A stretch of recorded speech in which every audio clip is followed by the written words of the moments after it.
మాతృదేవోభవ, పితృదేవోభవ. ఇప్పుడు మనము గురువు యొక్క అతిచారము, ఈ అతిచారములోనే మళ్ళీ గురువు వక్రగతి, వీటి గురించి మనం చర్చించుకోబోతున్నాం.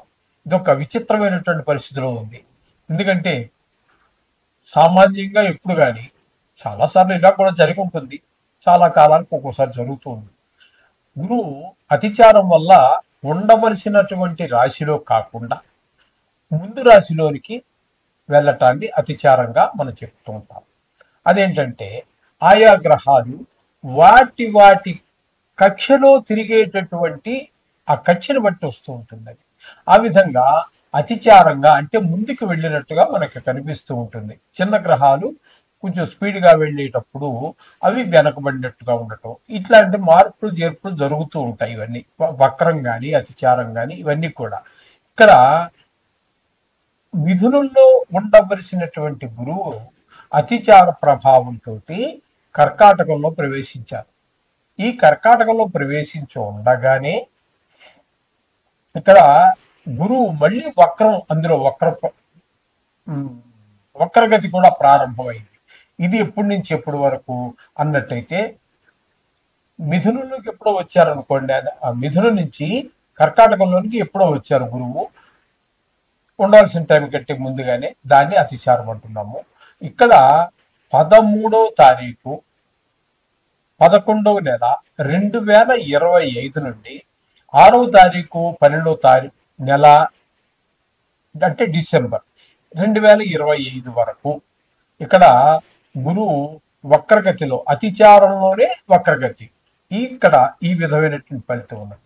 తర్వాత ఈ అతిచారం వెళ్ళిపోయిన తర్వాత ఇక్కడ మళ్ళీ మీకు ఏమవుతుంది అంటే గురువు మామూలుగా వక్రగతిలో ఏ విధమైనటువంటి చలనం ఉంటుందో దాన్ని ఆధారంగా చేసుకుని మరలా ఆయన 7వ తారీఖు డిసెంబర్ నెల 2025 నుండి 11వ తారీఖు 3వ నెల 2026 వరకు అక్కడ వక్రగతిలో ఉంటారు. మళ్ళీ ఇక్కడ మిథునంలో, ఆ తర్వాత రుజుమార్గంలోకి వచ్చేస్తారు వక్రగతి వీడి.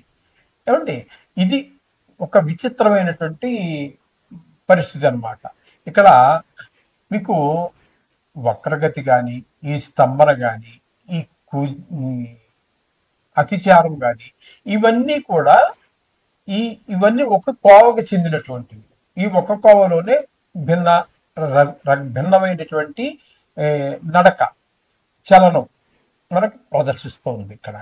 ఈ విధంగా ఇప్పుడు ఏంటంటే మనం ప్రస్తుతము ఉన్నటువంటి పీరియడ్ని బట్టి మొదటగా మనం అతిచారంలో ఉన్నారు కాబట్టి ఆ యొక్క ఫలితాలు చెప్పుకుందాం. 13వ తారీఖు 11వ నెల 2025 నుండి 6వ తారీఖు డిసెంబర్ నెల 2025 వరకు ఈ కాలం అంతా కూడా కర్కాటకంలోనే ఉండి అతిచారం వక్రగతి ప్రారంభమైంది. ఇక్కడ వరకు 12వ నెల వరకు అక్కడ ఉన్నారన్నమాట, ఉంటారు. కన్యా రాశి వారికి గోచార గురువు అతిచారం వల్ల మిథునం నుండి కర్కాటకంలో ప్రవేశించారు. ఆ కర్కాటకంలోనే వక్రగతి ప్రారంభమైంది. ఆ అతిచారం ఎప్పుడైతే వీడిందో ఆయన మళ్ళీ తన మిథునంలోకి అదే వక్రగతితో ప్రవేశించడం జరుగుతున్నది. కాబట్టి ఇక్కడ ఈ కన్యా రాశి వారికి ఈ గురువు ఇచ్చే ఫలితం ఏ విధంగా ఉంటుంది అన్నట్టయితే ఏకాదశ స్థానంలో అంటే కర్కాటకంలో 13వ తారీఖు నవంబర్ నెల 2025 నుండి 6వ తారీఖు డిసెంబర్ నెల 2025 వరకు సుమారుగా 23-24 రోజుల పాటు అక్కడ ఏకాదశ స్థానంలో సంచారం చేస్తూ ఉన్నారు. ఏకాదశ స్థానంలో సంచారం చేసే కాలంలో చాలా సుఫలితాలు ఉంటాయి. ఏ గ్రహమైనా సరే నవగ్రహాలలో ఏకాదశ స్థానంలో సంచారం చేసేటప్పుడు పూర్తి శుభ ఫలితాలను ఇస్తారు, అందులో సందేహం లేదు. అలాగే కాబట్టి ఇక్కడ ఏకాదశ స్థానంలో సుఫలితాలు ఇస్తున్నారు కాబట్టి ఏ విధమైన ఫలితాలు, సుఫలితాలే అంటే ఏ ఏ విషయాల్లో సుఫలితాలు అనేది మనం తెలుసుకోవాలి కదండి. మరి ఇక్కడ యశో వృద్ధి బలం తేజ సర్వత్ర విజయ సుఖం శత్రునాశో మంత్రసిద్ధి ఏకాదశ గతే గురౌ అని చెప్పేసి మనకి శాస్త్రకారులు తెలియజేశారు. కాబట్టి ఏకాదశ స్థానంలో ఉన్నప్పుడు ఈ రోజుల్లో మనకి ఈ విధమైనటువంటి ఫలితాలన్నీ కూడా గౌరవం పెరుగుతుంది, తేజస్సు పెరుగుతుంది, మొహంలో ఒక సర్వకార్యాలు ఏ పని మొదలు పెట్టండి మీకు చాలా విజయం తప్పకుండా లభిస్తుంది, సౌఖ్యం, జీవితం అంతా బాగుంటుంది. శత్రువులందరూ కూడా మిమ్మల్ని ఏమీ చేయలేని పని, శత్రునాశనం అంటే ఏదో చచ్చిపోతారని మరేదో అయిపోతారని అనుకోకర్లేదండి. శత్రువుల వల్ల మీకు ఏ విధమైనటువంటి అపకారమో వాళ్ళు చేయలేరు, వాళ్ళ వల్ల కాదు అనేటువంటి. అలాగే మీకు ఏదైనా మంత్రాలు ఏమైనా నేర్చుకుని ఉన్నట్టయితే అది సిద్ధిస్తుంది. గురువు ముహత నేర్చుకుని ఉన్నటువంటి విద్యలు మంచిని నేర్పించేటటువంటి విద్యలు ఏమైనా ఉన్నట్టయితే తప్పకుండా మీకు అది సిద్ధిస్తుంది ఈ గురువు యొక్క ఏకాదశ స్థాన ప్రభావం వల్ల అని చెప్పేసి చెప్తున్నారు. తదుపరి ఈ అనంతరం ఏమవుతుందంటే మీకు ఈ అతిచారం వీడి గురువు మళ్ళీ తన స్వస్థానం అంటే సొంత స్థానం అని కాదండి, మిథునంలో ఉండవలసిన ఆయన కాబట్టి మిథునంలోకి అక్కడికి వెళ్ళిపోతూ ఉన్నారు. అక్కడ కూడా కొంతకాలం అంటే 7వ తారీఖు 12వ నెల 2025 నుండి 11వ తారీఖు 3వ నెల 2025 వరకు అక్కడ కూడా వక్రంలోనే సంచారం చేస్తూ ఉన్నారు.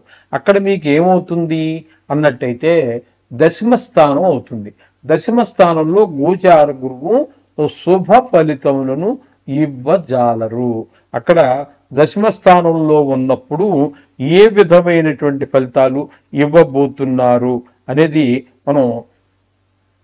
మనకి అందించినటువంటి ఈ జ్యోతిష్ శాస్త్రాన్ని అందించినటువంటి వారే మనకి చెప్పినటువంటి ఆ శ్లోకాన్ని మనం చెప్పుకుందాం.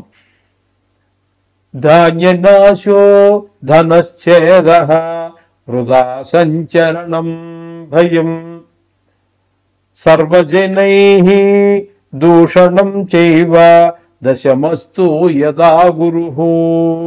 దశమస్తు అంటే దశమ స్థానంలో గురువు గారు ఉన్నప్పుడు ఏమవుతుందంటే ధన నష్టం అవుతుంది, ధాన్య నష్టం వస్తుంది, వృధాగా తిరగటం అవుతుంది, భయం దేనికో తెలియనటువంటి భయం, బంధుజనులందరూ కూడా మనం దూషిస్తూ ఉంటారు.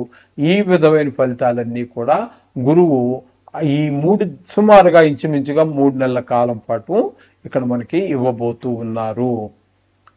కాబట్టి అంటే మిథునంలో సంచరించేటటువంటి కాలంలో ఈ విధమైన ఫలితాలు వస్తాయి. కాబట్టి తగు జాగ్రత్తలు తీసుకుంటూనే మనం ఎక్కువ కాలం ఈ గురువు యొక్క సంచారం, ఈ వక్రగతిలో సంచారం మనం తీసుకున్నట్టయితే మిథునంలో మీకు దశమ స్థానంలో ఉన్నప్పుడు ఇచ్చేటటువంటి ఫలితాలు ఎక్కువగా ఉన్నాయి. కాబట్టి వీలున్నట్టయితే రోజు చేసుకునే వాటితో పాటుగా అంటే నవగ్రహ జపాలతో పాటుగా 1 కేజీ పావు శనగలు తీసుకొని బ్రాహ్మడికి దానం ఇవ్వండి. ఇచ్చినట్టయితే ఈ సంకల్పం మాత్రం చెప్పించుకోండి. ఏ విధంగా దశమ స్థానంలో గోచార సంచార రీత్యా సంభవించేటటువంటి ఈ దుష్ప్రభావాల నుంచి బయటపడడం కోసం అని చెప్పి సంకల్పం చెప్పండి. వారు చెప్తారు. ఊళ్ళో పూజారి గారు కావచ్చు, లేదా ఏ పురోహితుడైనా చెప్తారు. ఈ బ్రాహ్మణ వృత్తిలో ఉన్నటువంటి వారు ఎవరైనా కూడా, అంటే గవర్నమెంట్ ఉద్యోగస్తులు బ్రాహ్మణ అంటే పాపానికి తెలియకపోవచ్చు, వారి వృత్తి వారి వ్యాపారం వేరు. కాబట్టి గుళ్ళో పూజారి గారికి కానీ ఒక పురోహితుడికి కానీ పిలిచి ఏదో మీకు తోచినటువంటి దర్శన ఇచ్చి అది పండు కాయ ఫలం తాను ఇచ్చి ఆయనకి ఇచ్చినట్టయితే ఈ బాధల నుంచి కొంచెం మనం బయటపడే అవకాశం ఖచ్చితంగా కనిపిస్తూ ఉన్నదండి. శుభం.